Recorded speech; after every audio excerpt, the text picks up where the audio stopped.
오늘도 값없이 베풀어 주시는 하나님의 끝없는 은혜를 누리며 승리하는 꿈미래 모든 분들이 되기를 소망합니다.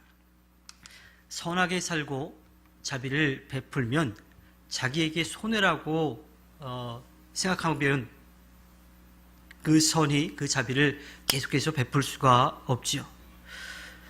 단기적으로 보면 다른 사람을 돕고 바르게 살면 정말 손해를 보는 것처럼 그렇게 느껴집니다. 실제로 그런 경우도 있기도 하고요. 그런데 우리가 반드시 기억해야 될 것이 있습니다. 우리의 삶을 하나님께서 언제나 지켜보고 계시다라고 하는 겁니다.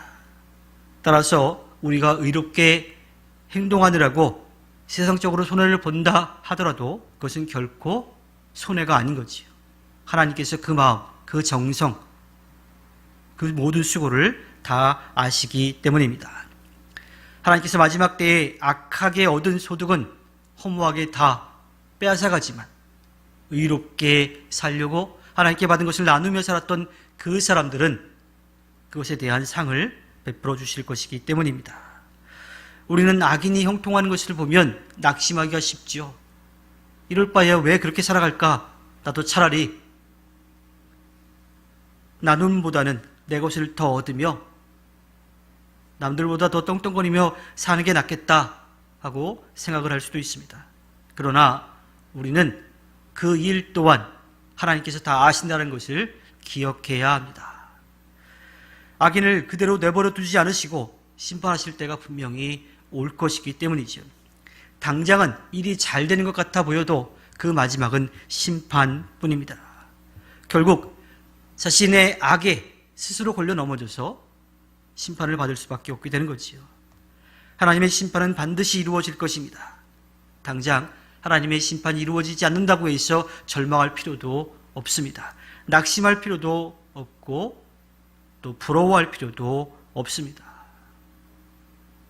마지막 때에 하나님께서 그의 삶을 평가하시는 것을 분명하게 우리가 믿고 그 잠깐의 유혹에 절대로 넘어가서는 안 됩니다.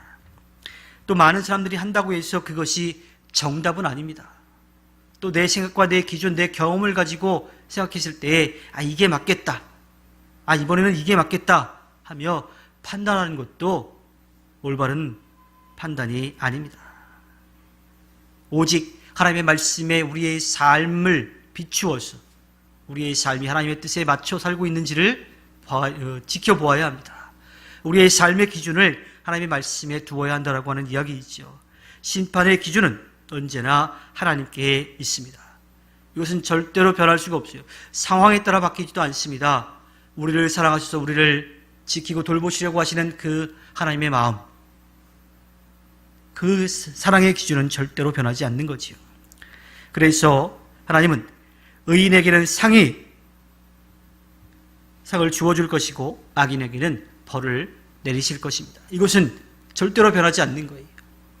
그래서 우리는 당장 세상의 것이 아니라 또 순간의 것이 아니라 하나님의 말씀에 우리의 삶을 비추어서 하나님의 마음을 기쁘게 해드리는 삶을 살고 있는지 아니면 그렇지 않고 하나님의 마음을 답답하게 하고 있는 것은 아닌지 우리 자신을 돌아볼 필요가 있는 겁니다.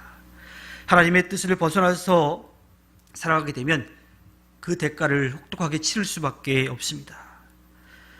주님의 심판의 날은 하나님을 따르는 사람들에게는 기대와 소망의 날이 되지만 하나님의 뜻을 따르지 않는 사람들에게는 절망의 시간이 될 겁니다.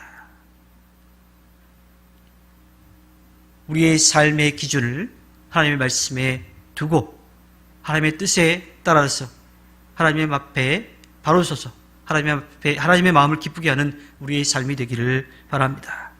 하나님께서 허락해 주신 오늘 하루를 살아갈 때에 이 세상에서 잠깐 늙어갈 것에 욕심을 내며 살아가는 것이 아니라 영원한 저 하늘나라를 바라보며 하나님 앞에 기쁨을 드리는 삶을 살아내는 꿈미래 모든 분들이 되기를 주님의 이름으로 부탁드립니다.